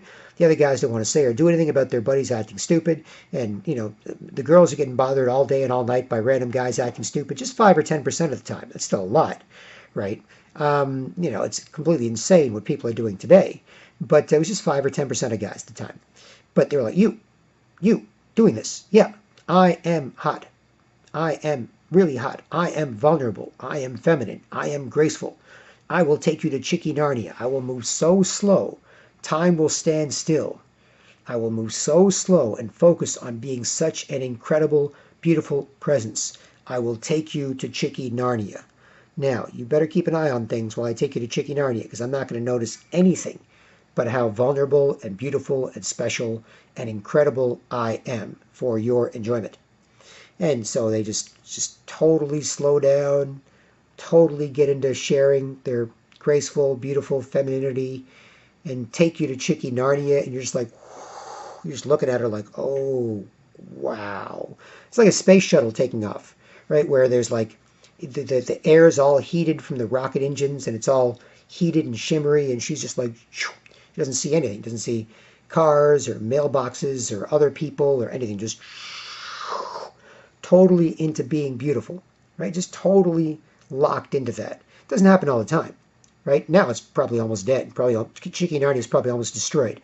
But, there are those times where they can do that, where they can be like, you, man, show you. Take you to Chicky Narnia. holy crap, and you're just like this. Now you got to snap out of it and do something if something bad happens. But otherwise, you just totally appreciate this woman, appreciating how beautiful she is for your appreciation, right? So that's at the extreme end. But otherwise, just nice, friendly, hot girls, or some pregnant woman, comes close to me, doesn't force herself close to me, but just kind of vulnerable, feminine, near me, like, people aren't acting nice these days. Just be near you, just chilling out, just lost in my thoughts. I'm rubbing my belly, and I'm a pregnant, beautiful woman who trusts you, who ultimately trusts you. That's where the respect comes from. That's where the validation comes from, whether it's attractive or feminine or graceful or nice. She trusts you 100% or 98.9% or 99.4% or whatever it is, right? And she totally trusts you. And that is the respect that she has for you, and you being a gender responsible man, not gender equal, rude, sketchy mess. No, me too, you know how it is. Everything's messed up. Yeah, don't say or do anything, blah, blah, blah, blah. Right? Not that. But she totally trusts you. 100% trusts you. That is just like, wow, that's incredibly powerful. It's incredibly powerful, whether it's a 3-year-old, who's just being super nice and friendly and like, "Ooh, I'm stirring my yogurt," I'm barking at the brother or the mother or something, and blah, blah, blah, barking this, barking that, and I'm chilling out and calming down, and then she's like, "Ooh, that's a man. He can make sure that even if he does bark, everything's fine after that. I'm a cute little 3-4-year-old girl or whatever. Look, I'm eating yogurt. If I use the little spoon, I get a little yogurt. If I use the big spoon, I get big spoonful of yogurt. Wow, isn't that neat?" You're just like, smiling, cute, just cute as a button, just sharing her cute vulnerability with you and charming you and putting you both in a great mood. That's the vulnerability and the trust factor that is the source of our empowerment. And with the way things are today, with the general rude sketchiness I talked about at the beginning of this video, and throughout at parts, it's gone. So people can't trust and respect each other and can't communicate well, and they're weaker and easier to control. And that's not something we want, where they are not in control of themselves, they are not in control of each other and where they live, and they are not in control of their future. And that's ultimately, what's important as well. And where their kids live, if that's a motivating factor as well. So I'm back in Ottawa, and I'm following these guys, bothering these girls, and I'm just making a big stink. I'm saying this is really stupid. This really sucks. Men this, women that. Blah blah blah. Shouldn't do this. Blah blah blah. And then I was carrying at one point I was carrying a bottle of Arizona iced tea, because I realized if you're going to try and all I want to do is get him to stop bothering the girl. I don't give a crap, and it's none of her business. I don't give a crap about her at all. This is just none of her business. Like, we don't have any business, right? If we want to have business, we want to have business, right? But we don't have any business with this girl, right? It's like if you see a girl on the street, and she's caught in a bear trap.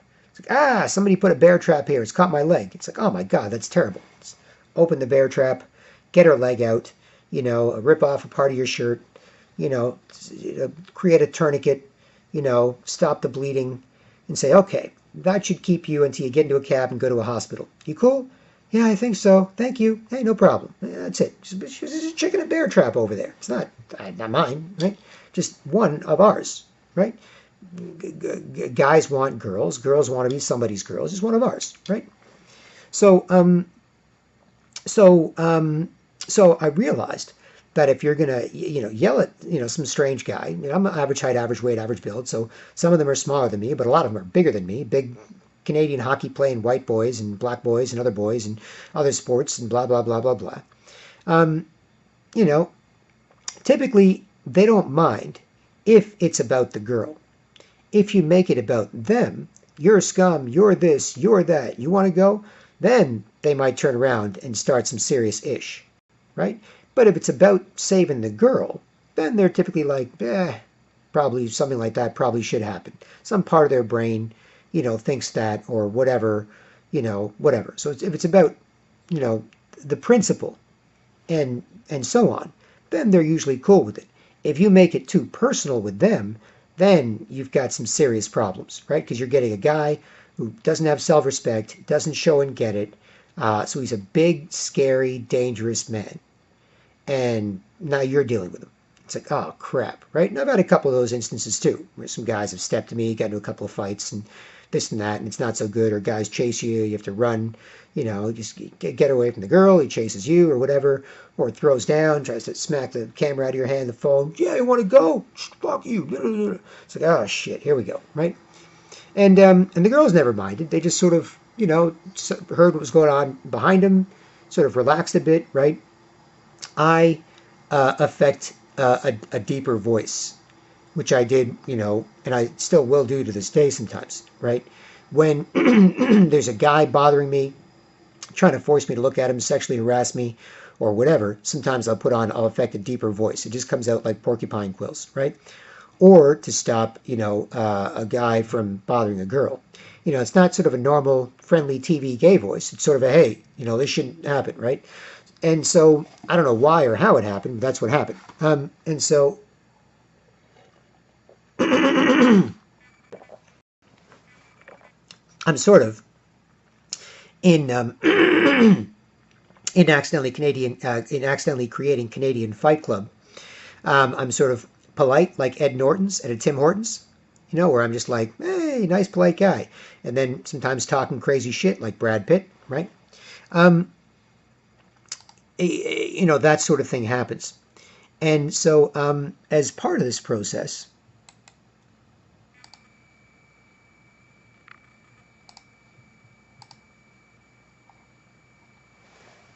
all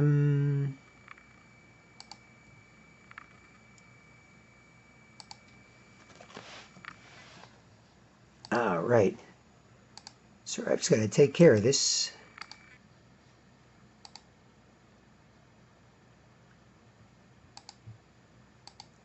And that should be okay.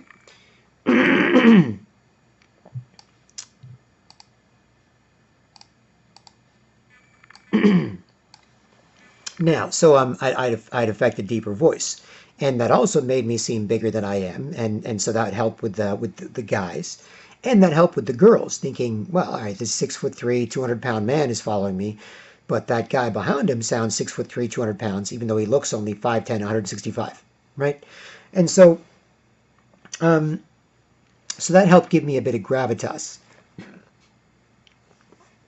And if you follow him without anything in your hands, just normal dude, backpack, whatever, in the summer of 2011,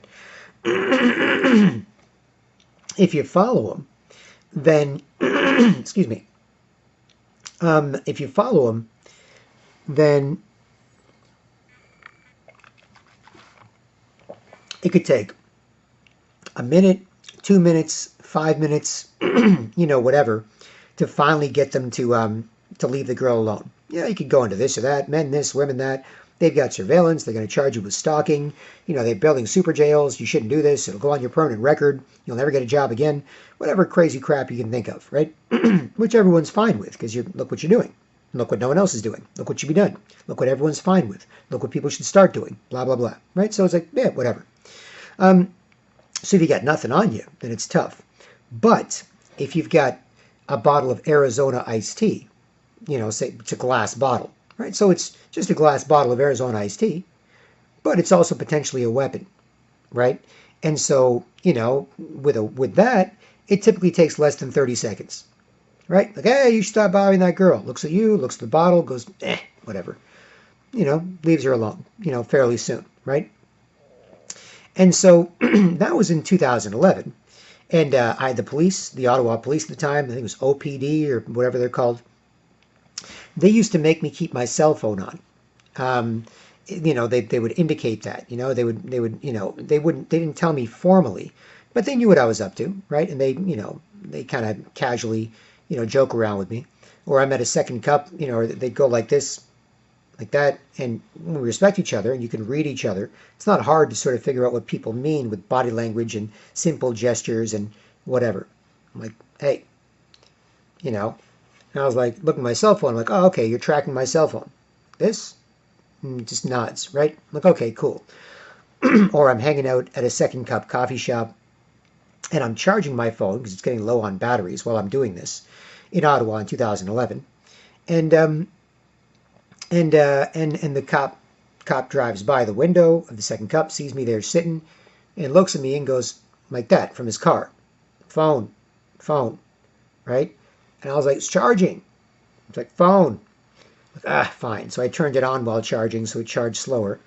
And because they got to track me, because you can't have a guy doing this in Ottawa unless you know what's happening, unless you know what he's up to, right? Did he kill somebody? Did somebody kill him? Did something happen? Like, you can't have a guy just running around Ottawa doing this in 2011, right? Like, you just can't do that, right? You got to have some responsibility when it comes to this. So the police in Ottawa, I believe, were tracking my cell phone in 2011, and this is what I was up to for a lot of the summer in Ottawa, right? And I tried to stop it by getting everyone else to stop it, by getting all the guys and girls and kids and security guards and cops and everyone to see that everyone was cool with it, even the guys bothering girls. They didn't care. They were cool with it, right? So, so that's how I spent a lot of 2011 in the summer. As again, 8 years ago, right? It's now May of 2019. That was May through, August, September-ish of 2011, right? And I was getting pretty burned out. I was getting pretty burned out about this. And there was other groups involved as well, who were kind of weird, as a peripheral, as part of the periphery when it comes to this, right?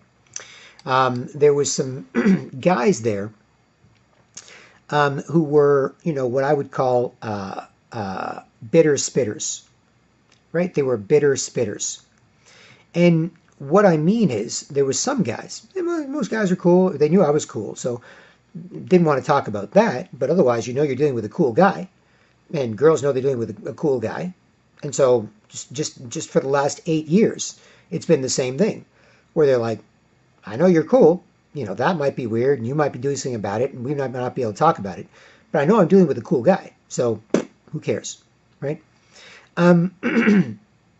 So people were nice, right? You go here, you go there, you do this, you do that, you get along with people, normal, again, polite like Ed Norton at Tim Hortons, and talking crazy shit like Brad Pitt, Canadian Fight Club, right? And everyone's cool, and every man has that side to him, guys can get together privately, respect each other more than normal, more than they do normally in public, with other guys where they can do that, think, talk, and fight, and do stuff for where they live to try and save it, or like The Matrix, which also came out in 1999, get trapped in the late 20th century, always looking back, retro was so cool, comic books I used to read when I was young was so cool, where it wasn't the 90s, so cool, blah, blah, blah, and don't think about the future, and then, offline, kind of get turned into sketchy zombies, and then get shoved into the Matrix. Might as well live in pods and live in video games and live in computer programs instead of be in a world that sucks, which might be part of the super rich people's plan. So Fight Club versus the Matrix, right? But in 2011, I even had cops coming up to me when I was in the market in Ottawa, and they tapped on my glass bottle when I was just sitting there chilling. He goes, "Hey, how you doing?" I'm like, "Oh, good." And he goes, "What you got in there?" And he taps my bottle with his nightstick or whatever. And I was like, "It's just some Arizona iced tea. I'm a working man, not a broken one. So I get thirsty," right? Made up all these things to say as part of this process, which I know still work, because they did work at some point. I'm a working man, not a broken one. So I get thirsty, right? You start laughing. And then the cop says to me, "Hey, do you gamble? You ever been to Vegas?" And I was like, "Yeah, I've been to Vegas a couple of times, which I had, once for work and once with a friend for a fun vacation." And he goes, "Yeah, you gamble?" I'm like, "Yeah, sometimes, play blackjack." He goes, "You should probably gamble. You seem pretty lucky, And they just kind of looked at each other and laughed, and looked at me and laughed, and I looked at them and laughed, and they all knew what was going on and what I was doing.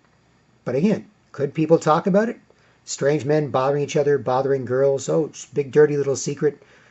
People bothering people, worked up, forced people to put up with them for no reason. Ooh, look what I got away with. I got away with bothering people who don't like it till they didn't like me. And now I can't do anything else with them, so I just bother people. Ooh, big dirty little secret. Really? Really? It's pretty stupid, right? So Um, so the cops, joked around like that with me, and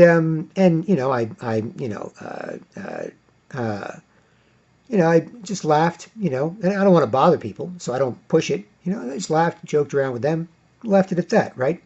My idea was, like, look, everybody's fine with this, right? So people should start doing stuff about it, right? If you want to know what works, what people are cool with, here's what works, here's what people are cool with. Not just the actions of me as an individual, but what I'm saying. Write it down, record my cell phone, record, stuff I'm saying, use it to save your life, your wife, your kids, your city, your country, right? Just use it, take it, enjoy it, right? It's fine, right? Even the guys that I was following, to stop them from bothering, each other to some degree, but it's just like, stupid, I get into it, but otherwise I get out of it, no big deal. But the girls in particular, that was something that was like, hey, do something, right? So, so that was in 2011, right? And then I got kind of burned out doing that. I was like, all right, I'm burned out. I've kind of pushed it to the limit. There's not much more, I can do when it comes to this sort of thing. So we'll just sort of leave it at that. And I'll head back to Toronto. I've kind of like, okay, so this is what I did in Ottawa. It's a very small city. The odds of me doing anything normal here again, is very strange. Very, very. So I'll just go back to my home city of Toronto, right?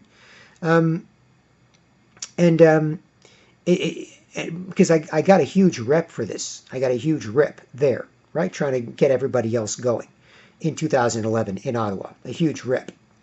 And it got to the point where a giant 6'3", like 250 pound, a fair bit of fat, but also a lot of muscle with that.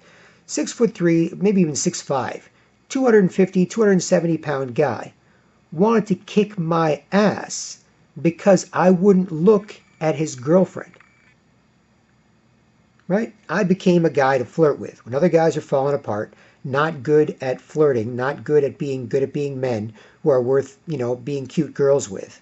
Right? I had like I think he was like 6'5". He was just a classically big, huge guy. Big, and he had a gut, and he had some fat, but also he was, muscly too. Like he had some muscle. And he wanted to kick my ass because I wouldn't look at his girlfriend. All the other girls that flirt with me put me in a great mood. Hey, you guys stop bothering girls. And, and so that girl's this guy, and then the other girl's like, ooh, cute. Can I be cute with you? You're such a badass dude. Can I be cute with you? You're such a badass dude, right? Can I be cute with you? You're such a badass dude. You're such a cool dude. Can I be cute with you? And so I was getting hot girls flirting with me all day and night in a friendly, graceful, attractive, trusting, feminine vulnerability with masculine strength way, right?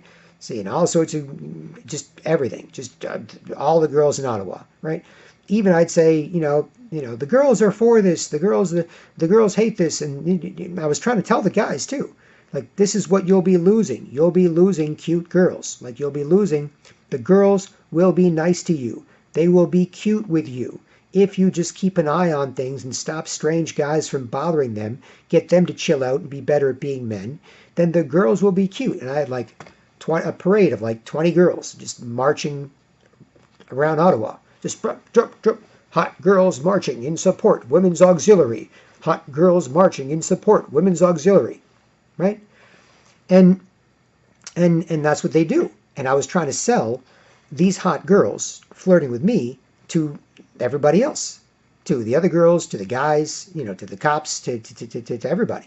Try to say, look, this is what happens. Like, you don't have to do this specifically, but if you're just can kind of stop that, and girls know you want to stop that as opposed to be cool with that or do that, then this is what they'll do. They'll put you in a great mood. You'll feel great. You'll look, walk, talk, and feel great.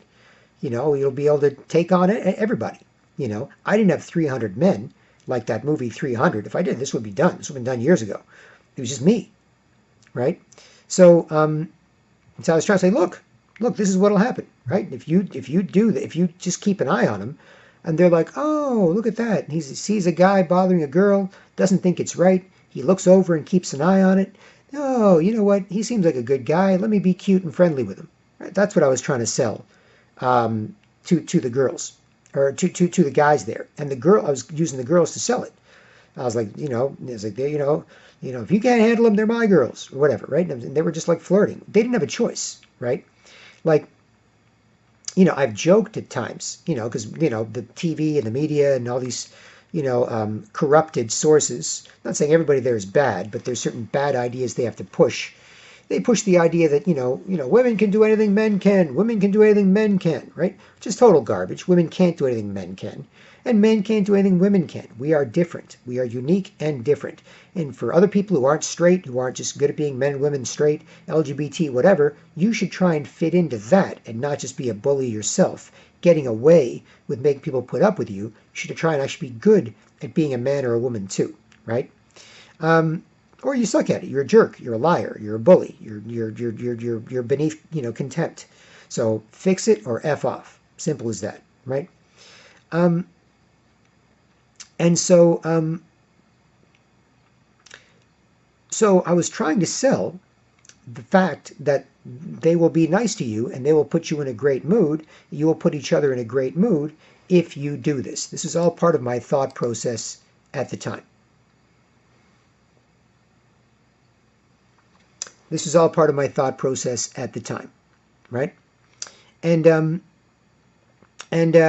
yeah, so I was hoping it would work. I was hoping that it would work, right? And the girls were doing their part. Because you can't. I've joked around, right, about this quote-unquote girl problem, right? There's bigger problems. This is the problem with guys going crazy, losing their minds, bothering girls, turning into shitty versions of girls, and making everyone turn into a shitty version of a girl until nobody can stand themselves or anyone else, right? And I've joked. I'm like, hey, the guys, they bother me, but it doesn't do anything to me. There's nothing to do to me, right? It's just confident masculine strength, right? Some idiot, and survive that idiot, then I'm stronger. There's no confident feminine vulnerability to destroy. There's no delicate, feminine, graceful, attractive, vulnerable, trusting, rewarding behavior that I have to offer. It's not there. So there's nothing to break.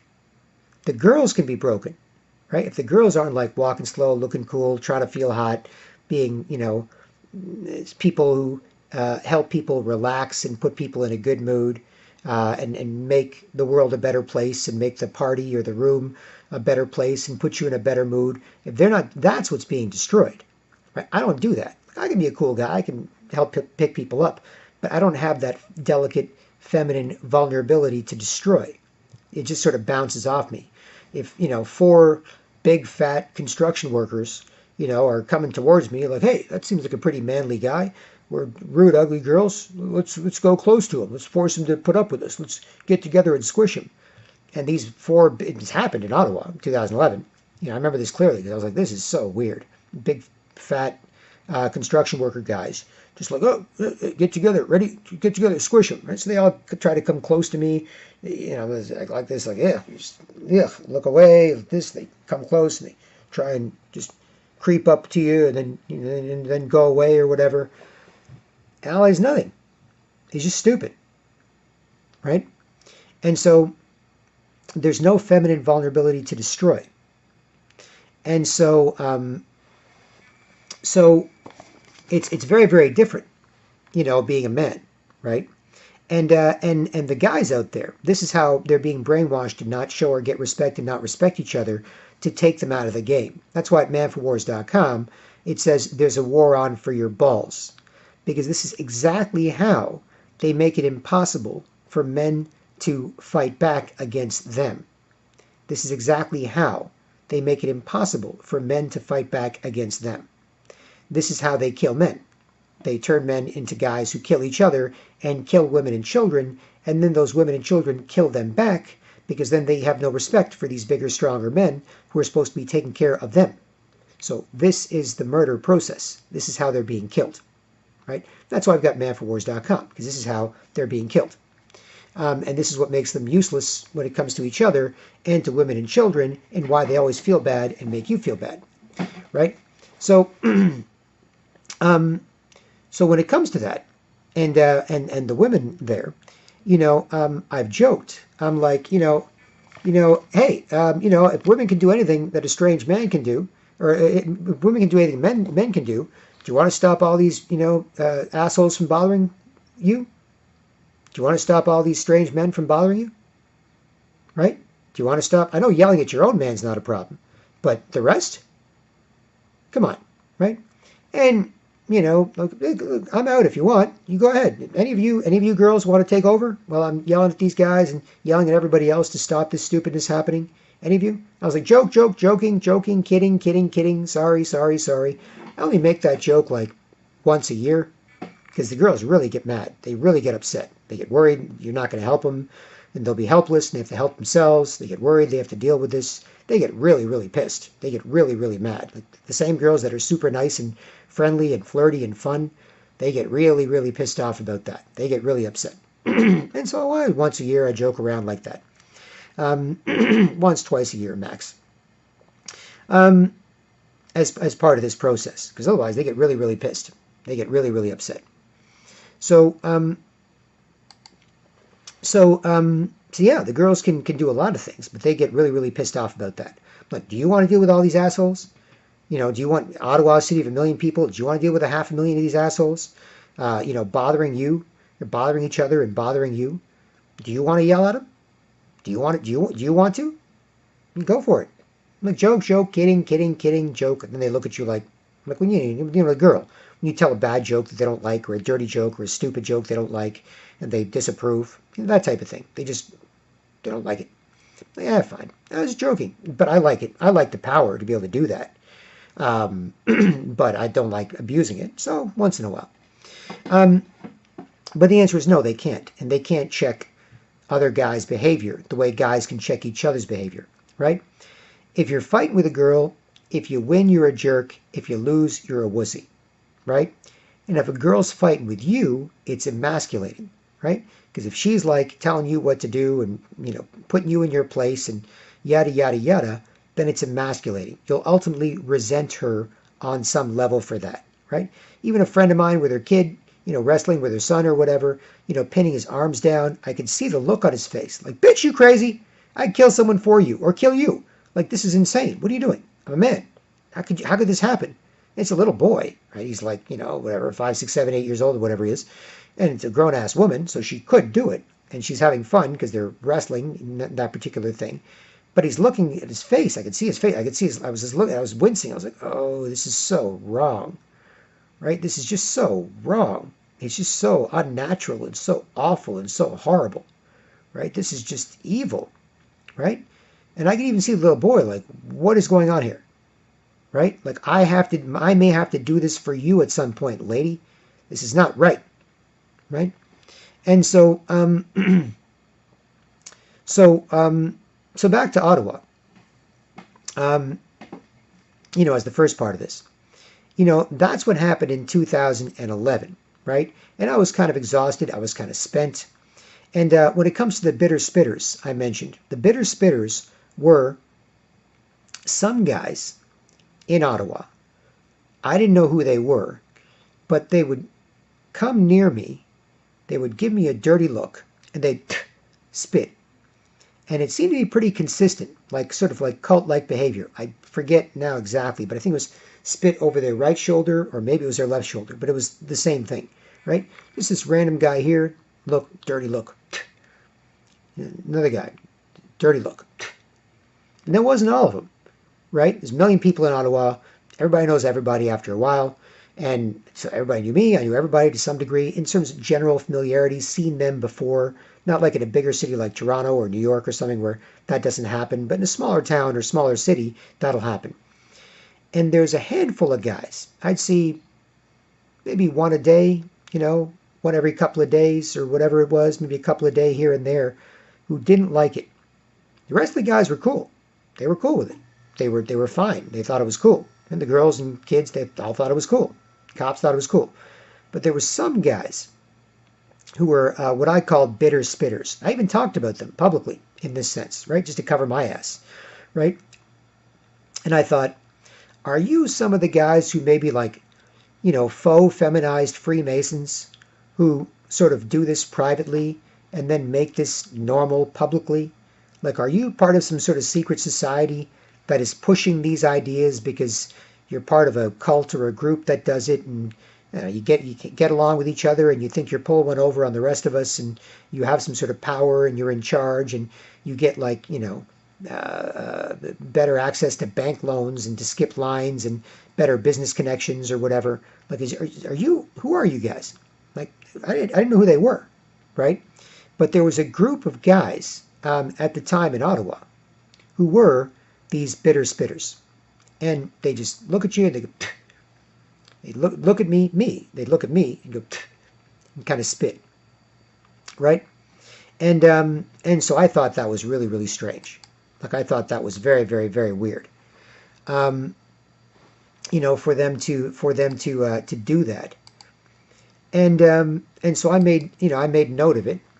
And I don't know if they were some sort of secret cult that was in favor of this, but they seemed to be like a secret cult that was sort of in favor of pushing this agenda, right? Or members of a secret cult that was in favor of pushing this agenda. And so when it comes to the bitter spitters, I typically just ignored them, or I smiled, or I made fun of them, or I shit on them, or whatever.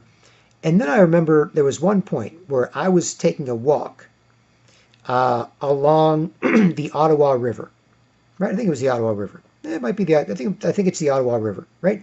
But it's a beautiful walk. Other people have taken it, but I was sick of the crowds and all these people, and just want to be a nice, polite Canadian, just minds his business, quietly and politely, lives in a nice place with nice people, stays busy or friendly to be respected. I don't want to do all this stupid stuff, but if I see this guy bothering a girl, nobody's doing anything, it's like, fine, mix it up, right?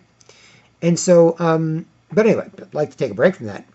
And so I was walking along the Ottawa River on a beautiful summer day in Ottawa. And the river's there, and it's kind of a wooded thing, and there's sort of a beaten path trail, no sidewalk, just sort of a beaten path trail. There's not many people around. You see people, every, few minutes you'll run into some other people in the same area. It's a trail, but it's, like a nature walk. There's hardly any people there, right? So I'm walking along this Ottawa trail, and a guy is walking towards me, and he's a tall, skinny Asian guy, right? Maybe 6'3", skinny, but wiry, right?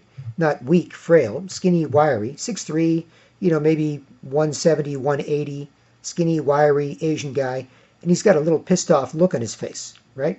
And it's just him, and it's just me, right? He's there in front of me, and I'm thinking, whatever, it's normal, it's people.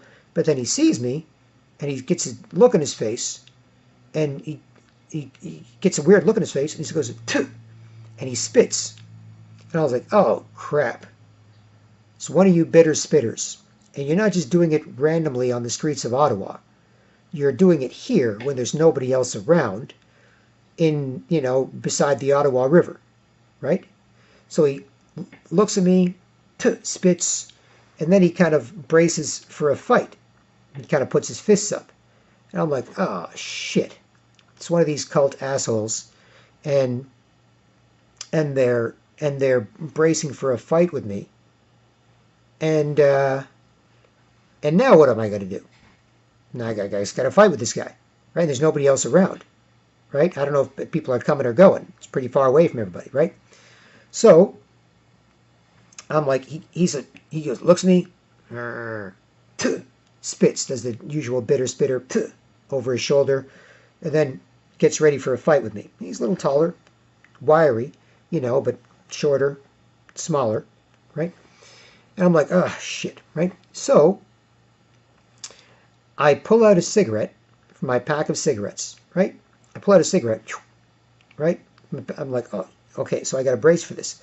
I pull out a cigarette, I put it in my mouth, I light it quickly, I'm like, light it, and then I put it in my hand, like this. So now I'm like, you want to fight? Let's fight. At some point, I'm going to punch you with a lit cigarette. Right? So I'm facing off with him like this, He's facing off of me like that. He looks at me, and he wasn't massively bigger than me. He was a little bit bigger than me, right? Could have won, right? He wasn't massively bigger than me, right? And I wasn't sure if he was a fighting kind. He wasn't one of those like psycho, but he was like part of this possible spitter cult, and yada yada. And he's like, all right, this is my chance. Fight with this guy, whatever. Think I can take him. Let's do this. So I was like, pull out a cigarette, light it, put it in my hand, and I had it sort of in between the knuckles of my fingers, out like this, ready to punch him as part of my punches with this lit cigarette, right? And so he saw me do that, and he saw me like this, and based on that and my overall sort of the way I move and so on, what I was doing, he had to weigh all these factors in. He kind of, he looked frustrated.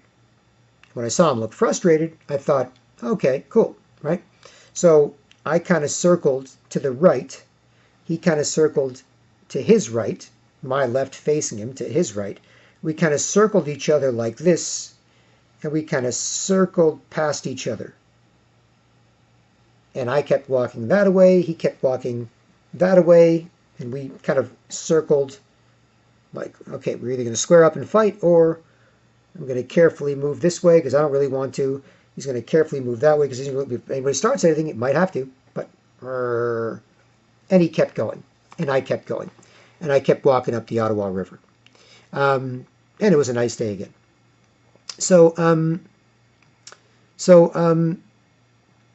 Anyway, those are some of my experiences in Ottawa, and I was kind of burned out from Ottawa. So at the end of all that hullabaloo, I made it back to Toronto, my home and native city, and I chilled out here, and then here in Toronto, I figured out how to stop it. So in Ottawa, I couldn't figure out how to stop it. I could just help people know that people wanted it stopped, and there's lots of pros and cons. But in Toronto, in 2012, I figured out how to stop it the following year. And I'll get to that in part 2 of this video in just a second. So anyway, with respect to this, how Toronto Raptors fans save polite Canadians, this is part of that storytelling process and part of what is on the table today. And yeah, stay tuned for part 2. BK Black Krishna from manforwars.com. Feel free to comment, subscribe, get in touch, or financially support the Man for Wars efforts as you like. You can see details below. Otherwise, I hope this helps, and I will talk to you with part 2 soon. Cheers.